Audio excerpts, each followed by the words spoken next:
Assalamualaikum warahmatullahi wabarakatuh. Selamat siang, salam sejahtera untuk kita semua, salam sehat.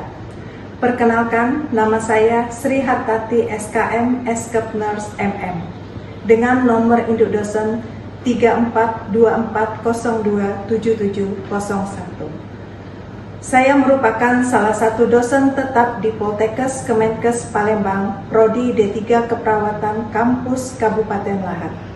Saat ini, izinkan saya menyampaikan pernyataan diri dosen dalam unjuk kerja Tridharma Perguruan Tinggi dalam bidang pengajaran.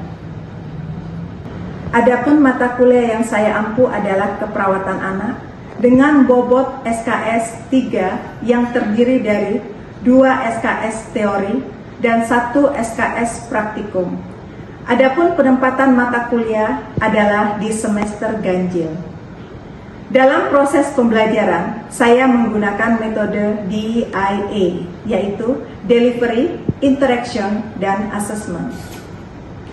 Capaian pembelajaran program keperawatan anak yang pertama, mahasiswa mampu memahami ilmu keperawatan anak untuk melakukan asuhan keperawatan secara profesional dengan menggunakan pendekatan proses keperawatan. Kedua, mahasiswa mampu melakukan komunikasi terapeutik dan menguasai kemampuan dasar keperawatan untuk melakukan asuhan keperawatan kepada klien melalui tim.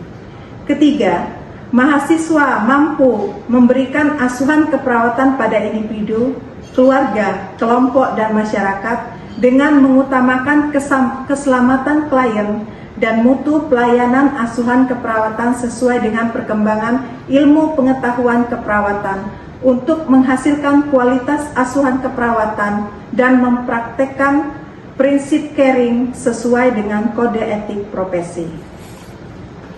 Deskripsi mata kuliah keperawatan anak adalah: mata kuliah ini menguraikan tentang konsep dan teori serta praktek serta aplikasi asuhan keperawatan anak pada rentang sehat, sakit sesuai dengan pertumbuhan dan perkembangan anak dengan mengedepankan prinsip-prinsip yang aman dan efektif melalui pendekatan proses asuhan keperawatan.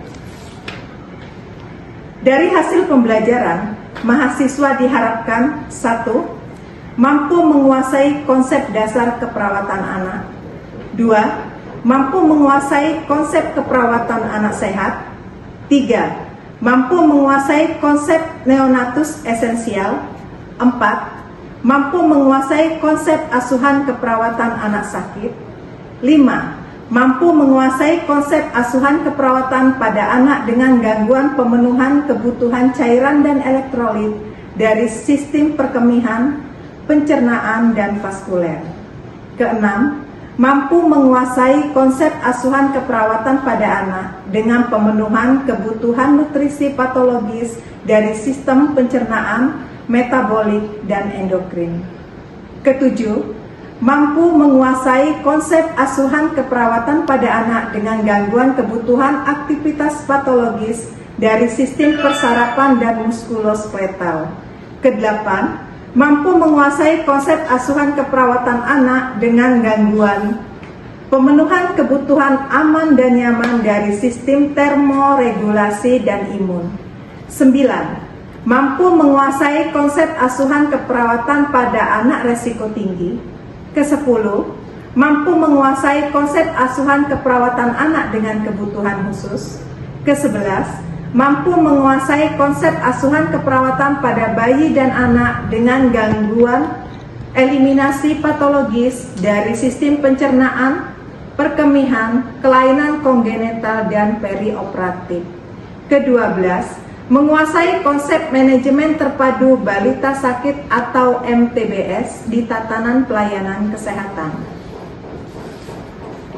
Adapun kajian atau materi pembelajaran mata kuliah keperawatan anak adalah konsep dasar keperawatan anak, konsep dasar anak sehat, konsep neonatus, konsep asuhan keperawatan anak sakit, konsep asuhan keperawatan anak dengan gangguan pemenuhan kebutuhan cairan dan elektrolit, konsep asuhan keperawatan pada anak dengan gangguan pemenuhan kebutuhan nutrisi patologis, konsep asuhan keperawatan anak dengan gangguan kebutuhan aktivitas, kebutuhan aman nyaman, kebutuhan asuhan keperawatan pada bayi resiko tinggi, konsep asuhan keperawatan anak berkebutuhan khusus, konsep asuhan keperawatan pada bayi dengan gangguan kebutuhan eliminasi, serta konsep manajemen terpadu balita sakit atau MTBS. Adapun sistem pembelajaran yang saya lakukan, yang pertama adalah melakukan perkenalan, membangun keakraban dosen dan mahasiswa. Yang kedua, saya melakukan brainstorming dengan harapan saya bisa menciptakan lingkungan yang kondusif, bebas, dan terbuka, serta mendorong setiap mahasiswa untuk berperan aktif.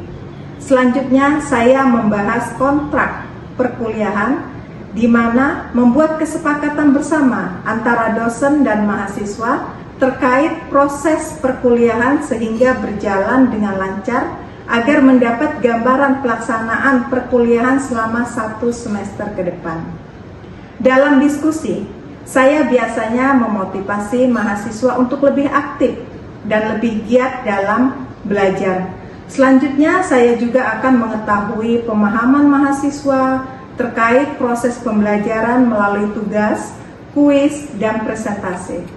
Itulah gambaran pembelajaran mata kuliah keperawatan anak. Adapun rujukan pembelajaran sebagai bentuk strategi delivery proses penyampaian materi ke mahasiswa menggunakan strategi berbentuk textbook ataupun artikel yang sudah saya publish di antaranya. Kalau textbook biasanya kita menggunakan Kementerian Kesehatan Republik Indonesia, kemudian kita juga menggunakan buku karya dari Wong dan buku karya dari Hockenberry. Kemudian ada beberapa jurnal ataupun buku yang sudah saya integrasikan ke dalam mata kuliah keperawatan anak, seperti buku ajar keperawatan anak, panduan sederhana pencegahan resiko terjadinya stunting, monograf pentingnya memilih jajanan, penerapan Tepid-Spong sebagai upaya pencegahan kejadian kejang demam pada balita. Kemudian media online yang digunakan untuk mencari topik yang menarik dijadikan bahan diskusi terkait materi perkuliahan, biasanya dilakukan review dalam pembelajaran ataupun refleksi, di mana fungsinya untuk mengingat kembali materi pembelajaran sebelumnya dan akan dilanjutkan materi yang akan datang. Strategi lain yang saya lakukan yaitu menggunakan case method atau studi kasus dan collaborative learning dengan memberikan contoh kasus secara berkolaborasi terkait dengan masalah belajar serta memberikan kuis yang dapat didiskusikan agar mahasiswa lebih semangat dan semakin termotivasi dalam mempelajari materi pembelajaran. Selanjutnya, dalam perkuliahan saya juga menggunakan saluran komunikasi yang sifatnya pembelajaran online.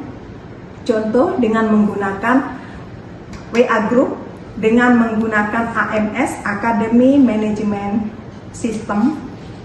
Selama berinteraksi langsung juga dengan mahasiswa dalam menjelaskan hal-hal yang terkait dalam pembelajaran atau terkait kendala selama proses perkuliahan. Pelaksanaan asesmen dalam pembelajaran. Dalam proses ini, bagaimana cara saya melakukan evaluasi penilaian terhadap mahasiswa, di mana pada awal kontrak perkuliahan, kita sudah mengadakan kontrak bahwa bobot penilaian mata kuliah untuk tugas dan sikap, untuk tugas itu biasanya 20%, sikap dan kehadiran 10%, nilai ujian tengah semester 30%, dan ujian akhir semester 40%. Jadi total dari bobot penilaian adalah 100%. Selanjutnya saya akan menampilkan proses pembelajaran saya di kelas dengan mata kuliah keperawatan anak secara tatap muka. Selamat menyaksikan. Assalamualaikum warahmatullahi wabarakatuh.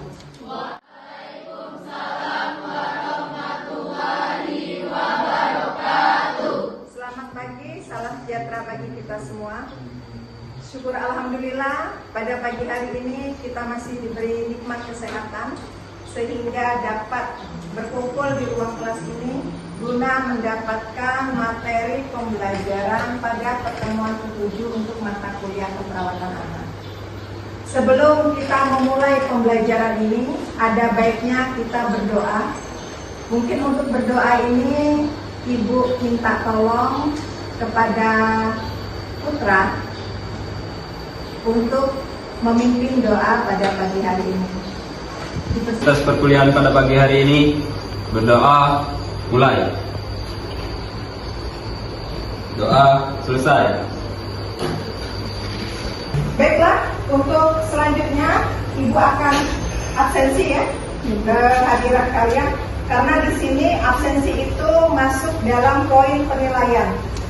Poin penilaian perlu saya ingatkan bahwasanya poin penilaian kita itu sikap 10%, absensi 20%, nilai UTS itu 30% dan nilai UAS 40%. Jadi semoga kalian tetap disiplin dalam mengikuti perkuliahan, semoga bermanfaat bagi kalian. Oke, untuk absensi pertama Seta. Hadir Bu. Oke, terima kasih. Devi. Hadir Bu. Merly. Hadir Bu. Rani. Hadir Bu. Sarah. Hadir Bu. Ikram. Hadir Bu. Ariel. Hadir Bu. Jason. Hadir Bu. Dan Mekti. Hadir Bu. Syukur alhamdulillah semuanya dapat hadir mengikuti perkuliahan pada hari ini. Apakah sudah siap? Siap. Mengurangi ketegangan kita. Baiklah, kita mulai yel-yel kita. Prodi Keperawatan Kampus Lahar. Yes. Terima kasih. Jadi hari ini kita akan mengikuti materi di pertemuan ke-7, yaitu asuhan keperawatan anak sakit dengan pemenuhan kebutuhan cairan dan elektrolit. Sebelum kita masuk ke materi yang ada, saya akan melakukan refleksi. Refleksi ini gunanya apa? Untuk review kembali, untuk mengingat kembali materi kita sebelum materi ini. Apa materi kita sebelumnya? Pada pertemuan ke-6, asma. Tentang asma itu adalah nama penyakit yang ada dalam materi asuhan keperawatan anak sakit pada gangguan pemenuhan kebutuhan pernapasan atau oksigenasi. Sekarang saya tanya kepada kalian, kira-kira siapa yang mampu menjawab apa itu asma? Oke. Assalamualaikum warahmatullahi wabarakatuh. Waalaikumsalam warahmatullahi wabarakatuh. Perkenalkan, nama saya Rani Dara. Mohon izin Bu ingin mencabut tema. Asma adalah penyakit inflamasi kronis saluran pernapasan yang menyebabkan penyempitan saluran pernapasan. Secara reversibel ditandai dengan meni atau wheezing, batuk, sesak napas, dan nafas cepat, terutama malam atau dini hari. Terima kasih Bu, telah menjawab saya. Waalaikumsalam warahmatullahi wabarakatuh. Kita kasih aplaus dulu.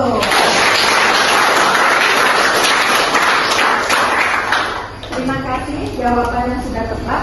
Jadi yang paling identik dari penyakit asma itu pertama berkeringat dingin di malam hari, yang kedua ada bunyi napas tambahan yaitu wheezing atau bunyi. Jadi kalau kalian mengadakan pemeriksaan dengan stetoskop auskultasi akan bunyi di akhir dari inspirasi dan ekspirasi, di akhir ekspirasi akan bunyi itu tanda pertama kali yang timbul pada pasien asma. Oke? Selanjutnya mungkin saya masih refleksi lagi. Apa diagnosa keperawatan yang paling sering muncul pada pasien asma? Siapa? Diagnosa keperawatan. Oke, silakan. Memperkenalkan diri Bu, perkenalkan nama saya Rani. Izin menjawab pertanyaan Ibu, yaitu diagnosanya adalah bersihan jalan napas tidak efektif berhubungan dengan penumpukan sekret. Terima kasih Bu. Kita kasih aplaus.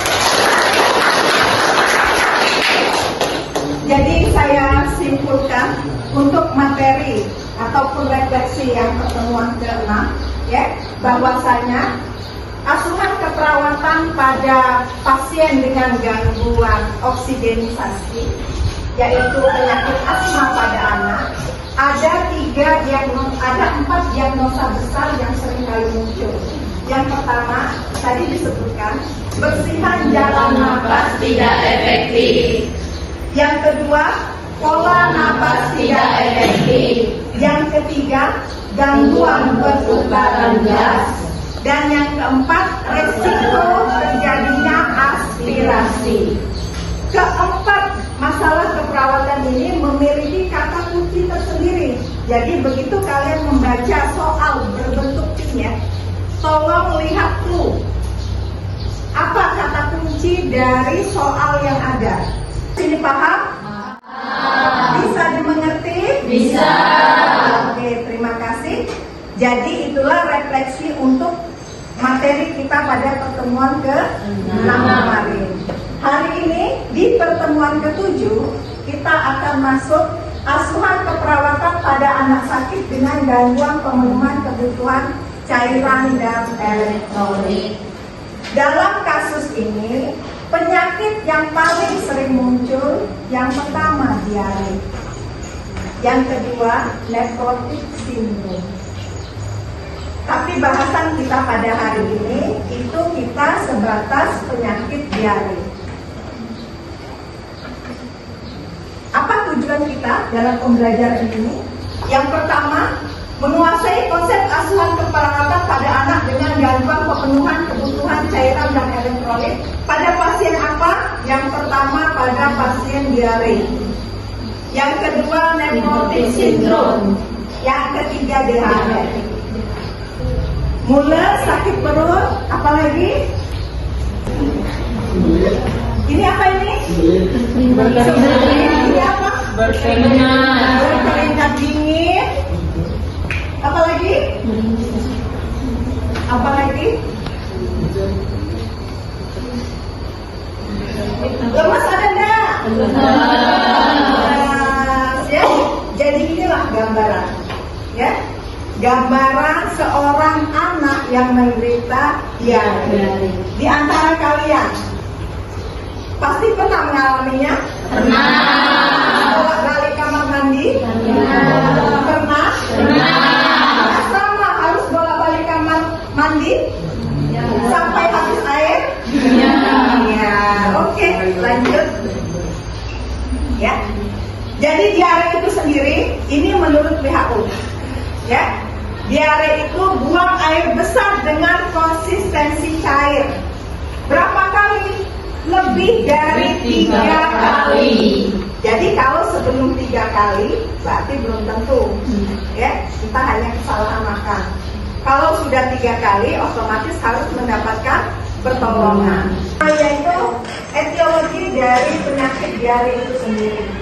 Mengapa diare ini sangat menarik untuk kita pelajari? Karena diare ini masih merupakan penyebab kematian nomor 2 di dunia, terutama pada anak yang berumur di bawah 5 tahun. Jadi sampai dengan sekarang, untuk pokok bahasan diare ini masih masuk di kurikulum yang terbaru pun masih masuk. Karena begitu pentingnya penyakit ini, angka kejadiannya masih sangat tinggi baik di dunia maupun di Indonesia itu sendiri. Apa penyebab diare itu sendiri? Yang pertama yaitu infeksi virus. Apa namanya? Rotavirus. Yang kedua, infeksi bakteri. Ini yang namanya Escherichia coli. Kemudian parasit, misalnya Giardia lamblia, keracunan makanan, alergi atau intoleransi dari makanan, obat-obatan dan gangguan pencernaan itu sendiri. Ya, ini juga sebenarnya ada dalam penelitian saya. Ya, penelitian saya di tahun 2023, saya meneliti faktor yang menyebabkan terjadinya diare pada balita di Puskesmas Pulau Pinang. Mengapa ini menarik? Karena ini yang paling sering terjadi di sekitar kita. Kemudian sebelum ini saya juga lakukan penelitian terhadap penyebab diare.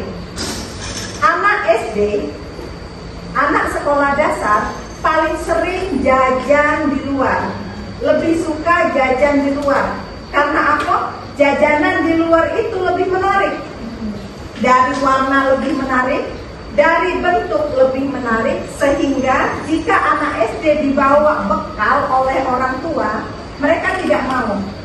Mereka lebih banyak minta uang jajan kepada orang tua, jajan di sekolah. Sementara kita anak tersebut jajan di sekolah belum tahu kapasitas higienis dari makanan tersebut. Untuk itu juga saya pribadi beserta Ibu Eri Fauzia pernah melakukan penelitian efektivitas pendidikan kesehatan dalam pemilihan makanan jajan, terutama pada anak sekolah dasar. Selanjutnya dari penelitian saya kembangkan juga ke pengabdian masyarakat. Di pengabdian masyarakat saya beserta Ibu Devi, Ibu Sri Wiyanti, saya kembangkan pemilihan makanan jajanan yang tepat bagi anak sekolah dasar. Itu jadi sudah kami lakukan. Ya, karena apa? Rata-rata anak sekolah dasar pagi tidak mau sarapan. Ujungnya efek yang paling sering terjadi yaitu penyakit diare. Next. Tanda dan gejala penyakit diare itu sendiri. Yang pertama, feses, encer. Yang kedua, nyeri pada perut seperti gambar kita tadi. Yang ketiga, adanya rasa mual dan muntah, demam. Kemudian kalau tingkatnya sudah berat itu bisa terjadi yang namanya dehidrasi, diiringi dengan nafsu makan yang pasti. Oke. Dalam asuhan keperawatan seperti biasa, ya, kita mengenal ada 5 proses keperawatan. Pertama, pengkajian. Yang kedua, diagnosa perawatan. Yang ketiga, intervensi. Yang keempat, implementasi. Dan yang kelima, evaluasi. Namun di pengkajian pada pasien anak perlu kalian ingat bahwasanya fokus pengkajian pada pasien anak ada istilah yang namanya FCC, Family Center Care. Mengapa demikian, Bu? Karena pada pasien anak harus melibatkan orang tua untuk melakukan komunikasi. Yang menjadi komunikator dengan seorang perawat itu adalah ibu ataupun bapak. Jadi kalau kalian mendapatkan data subjektif pada kasus anak, pasti yang berbunyi ibu mengatakan, orang tua mengatakan.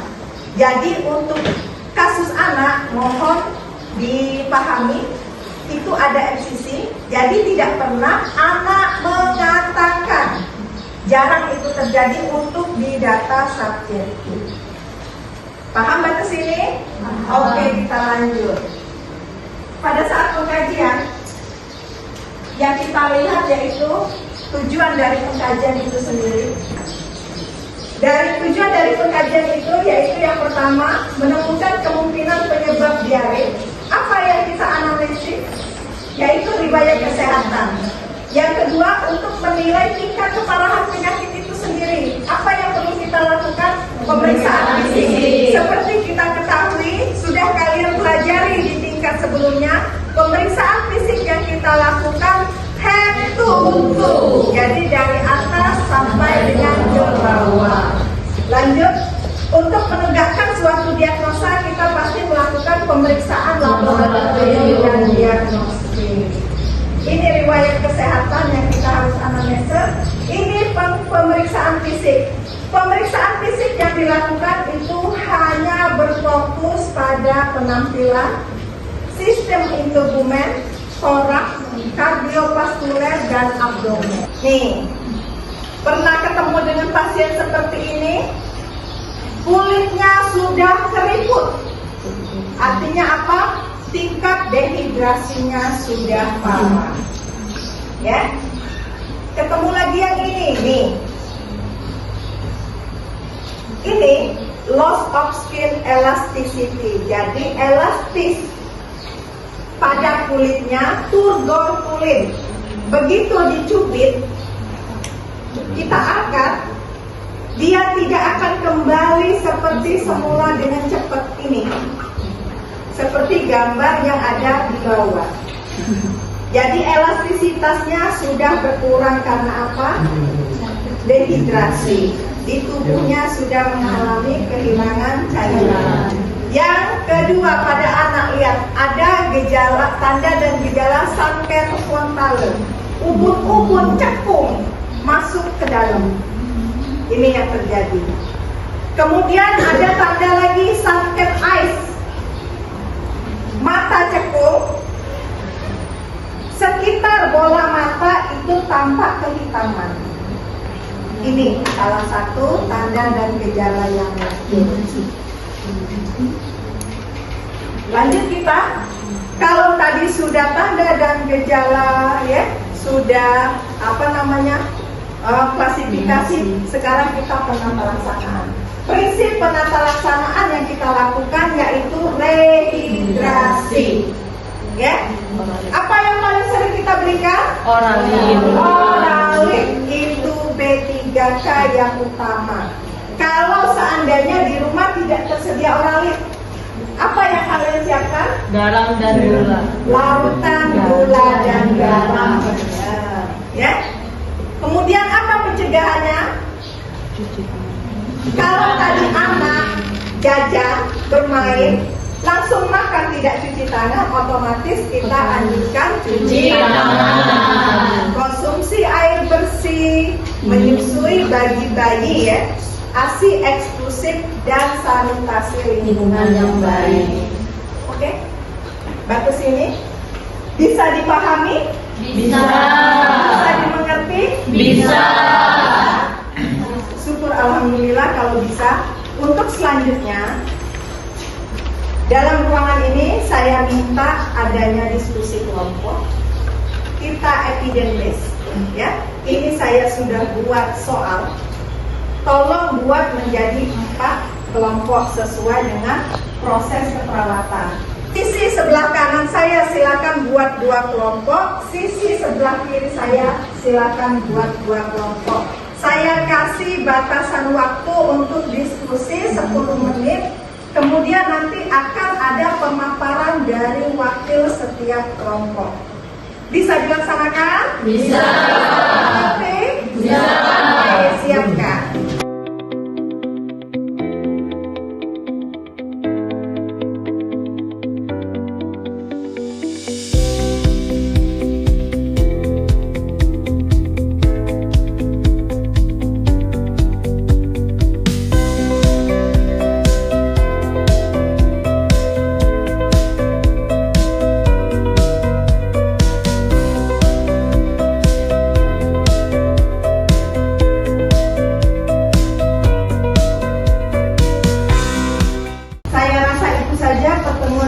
Pada pagi hari ini, semoga bermanfaat, semoga kalian bisa memahaminya. Saya akhiri, wabillahi taufiq wal hidayah, wassalamualaikum warahmatullahi wabarakatuh. Waalaikumsalam warahmatullahi wabarakatuh. Demikianlah video pembelajaran ini saya persembahkan dalam unjuk karya PDD UKTPT. Semoga bermanfaat untuk mahasiswa dan masyarakat umum secara luas. Wassalamualaikum warahmatullahi wabarakatuh.